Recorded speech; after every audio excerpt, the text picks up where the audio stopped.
레위기 라바 12편. 레위기 12장은 아이를 출산한 여인의 정결에 관한 말씀을 담고 있습니다. 아들이나 딸을 낳았을 때 산모가 일정 기간 동안 부정하게 여겨지고 그 후에 정결 의식을 행해야 한다는 규정입니다. 이는 단순히 위생이나 의학적 규정이 아니라 생명과 거룩 그리고 하나님의 창조 질서에 대한 깊은 신학적 메시지를 담고 있습니다. 랍비들은 이 말씀을 매우 깊이 해석했습니다. 그들은 출산의 고통과 기쁨 속에서 인간의 죄, 구속, 그리고 하나님의 은혜를 일궈냈습니다. 랍비 요하나는 아들을 낳은 여인이 7일 동안 부정하다고 한 부분에 주목했습니다. 7일은 창조의 주기를 의미한다. 아들이 태어난 후 여인은 마치 새로운 창조를 체험하는 것과 같다. 그 부정의 기간은 단순히 오염의 문제가 아니라 하나님 앞에서 새로운 생명을 낳은 자가 다시 정결로 돌아오기 위한 과정이다. 하나님은 인간의 출산조차도 거룩의 질서 속에 두셨다. 랍비 요하나는 또 말했습니다. 여인의 부정함은 생명을 낳았다는 죄가 아니라 그 생명조차도 하나님의 거룩한 은혜 없이는 온전할 수 없음을 가리킨다. 랍비 메이르는 딸을 낳았을 때의 부정 기간이 2배로 늘어난 점에 대해 해석했습니다. 아들을 낳았을 때보다 딸을 낳았을 때 부정의 기간이 길어졌다. 이는 여성이 장차 또 다른 생명을 낳을 능력을 가진 존재이기 때문이다. 즉, 딸의 탄생은 단순히 한 생명이 늘어난 것이 아니라 잠재적으로 또 다른 세대가 열리는 문이다. 그만큼 이 사건은 무겁고 거룩한 의미를 지닌다. 그래서 부정의 기간도 길어진 것이다. 이것은 여성을 더 낮게 보려는 것이 아니라 그녀가 지닌 생명의 신비를 더 깊이 강조하는 것이다. 랍비 시므온 벤 요아이는 산모가 정결케 되는 과정에서 피의 정결 규례가 강조되는 점에 집중했습니다. 여인은 생명을 낳는 과정에서 피를 흘린다. 그 피는 죄의 피가 아니라 생명의 피다. 그러나 그 피조차도 하나님 앞에서는 정결 의식이 필요하다. 이는 우리에게 무엇을 가르치는가?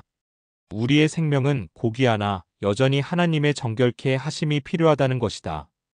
우리가 가진 어떤 것도 스스로는 온전하지 않다. 하나님의 은혜로만 우리는 정결케 될 수 있다. 레위기 12장의 규례 속에서 랍비들은 출산과 정결을 단순한 위생 문제가 아니라 하나님의 창조 질서와 거룩의 원리로 해석했습니다. 랍비 요하나는 출산을 새로운 창조로 보았습니다. 랍비 메이르는 딸의 출산이 지닌 더 큰 잠재력 때문에 부정의 기간이 길다고 보았습니다.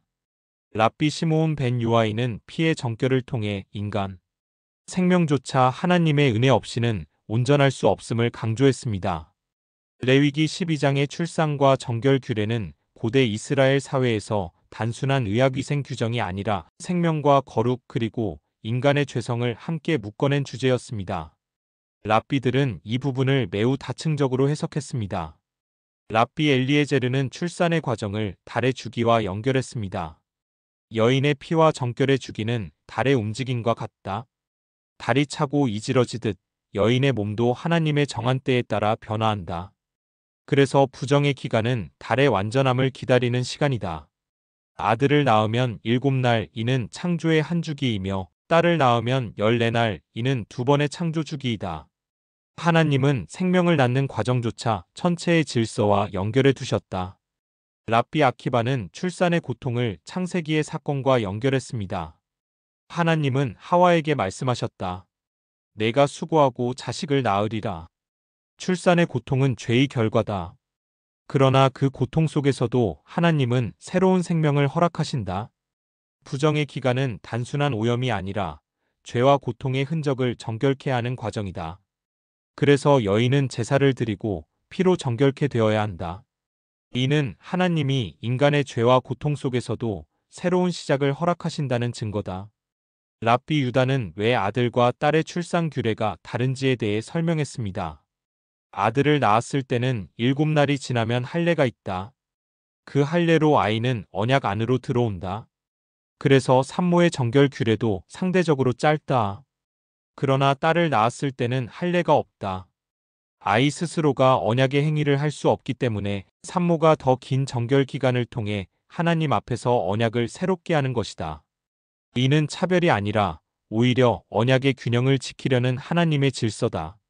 랍비 요새는 산모가 부정의 기간을 마친 후 제사를 드려야 한다는 점에 집중했습니다.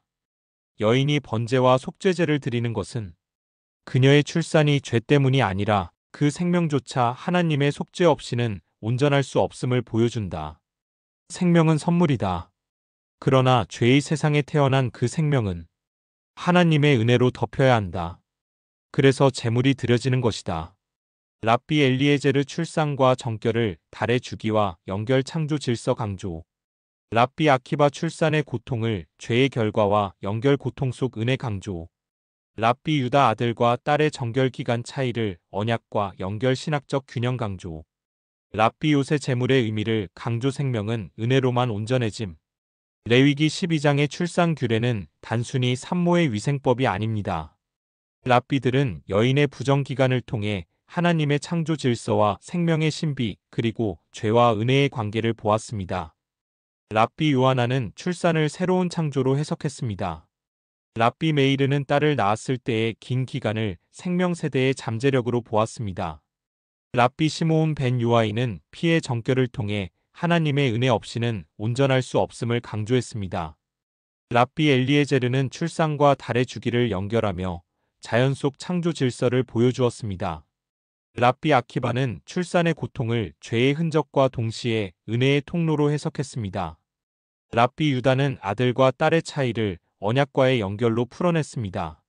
랍비 요새는 정결 제물을 통해 생명은 속죄로 덮여야 온전하다고 보았습니다. 이 모든 해석을 종합하면 레위기 12장은 한 가지 메시지를 전합니다. 생명은 하나님의 선물이며 오직 은혜로만 거룩하게 된다. 출산은 인간의 능력이 아니라 하나님의 은혜입니다. 그리고 그 은혜가 우리를 정결케 하며 새 생명을 하나님의 언약 안으로 이끌어갑니다. 오늘날 우리에게도 이 말씀은 여전히 유효합니다. 우리의 자녀, 우리의 가정, 우리의 미래는 오직 하나님의 은혜와 정결케 하심으로만 온전해집니다. 그러므로 우리는 날마다 하나님 앞에서 겸손히 서야 합니다. 기도드립니다. 창조의 하나님, 생명을 주시는 하나님, 오늘도 우리에게 말씀으로 교훈해 주심을 감사합니다. 주님, 우리의 생명이 하나님의 은혜로 시작되었음을 고백합니다. 우리의 자녀와 가정이 하나님의 속죄로만 온전하게 됨을 믿습니다. 우리의 삶의 모든 시작과 끝이 주님의 손에 있음을 인정합니다. 출산의 고통 속에 담긴 죄의 흔적을 넘어 은혜로 새 생명을 주시는 하나님을 찬양합니다. 우리의 가정을 주의 언약 안에 두시고 우리의 후손이 주의 말씀 안에 거하게 하옵소서. 예수 그리스도의 이름으로 기도드립니다. 아멘. 사랑하는 여러분, 오늘 하루도 여러분의 삶이 생명 주시는 하나님의 은혜 안에 있음을 기억하시기 바랍니다.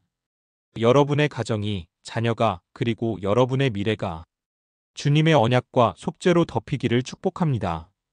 하나님께서 여러분을 정결케 하시고 여러분이 걸어가는 길마다 새로운 창조의 은혜가 함께 하시기를 기도합니다.